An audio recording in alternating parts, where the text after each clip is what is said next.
Good afternoon. I am Michelle Giang. This is Daily Tribune's Top 10 Trending Stories for the week. We are looking back to 10 of the most trending stories on Daily Tribune's website that rocked the nation the past 7 days. We're starting the top 10 list with a commentary about Chief Justice Diosdado Peralta scolding lawyer Shol Jokno during the oral argument of the Anti-Terrorism Act of 2020. While Jokno claimed that offenses covered by the law were vague and supposedly breach rights that are guaranteed under the Constitution, Peralta noted that the preparatory acts were already penalized by existing laws. Next up, at number 9 is another commentary entitled The LENI Paradox.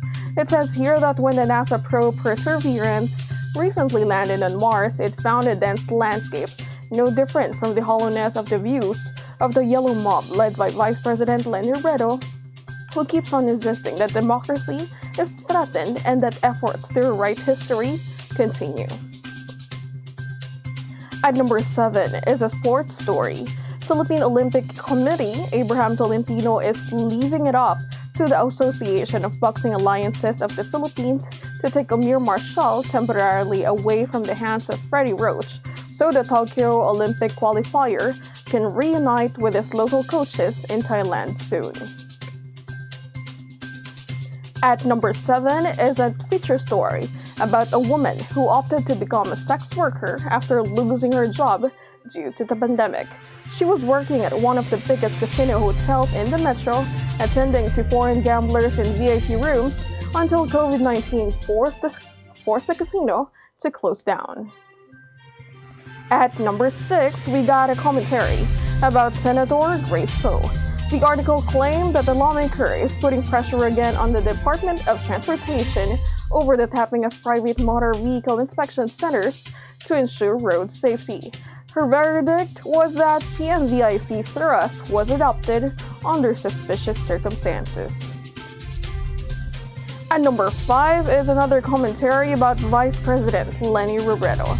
It says here that she was the highest public official to make a big deal out of the EDSA 1986 this year, and he claimed that she must have thought that she could give the public the impression that she is today's embodiment of EDSA 1986 and that President Rodrigo Duterte is a dictator.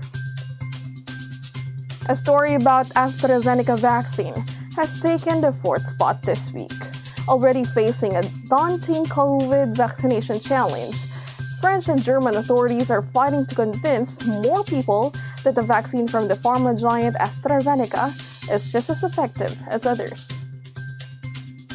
And number 3 is about the deadly shootout between elements of the Quezon City Police District and the Philippine Drug Enforcement Agency last February 24.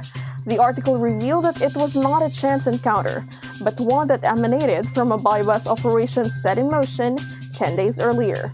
From various sources, including interviews, photos, and videos and documents, the Daily Tribune pieced together the chronology of events from the police operational side of the encounter that claimed the lives of 2 policemen, a PDA agents, and his asset. The bypass operation set by policemen was touched off on February 14 by an offer from a pusher to sell the QCPD informant 1 kilo shabu for 1 million pesos.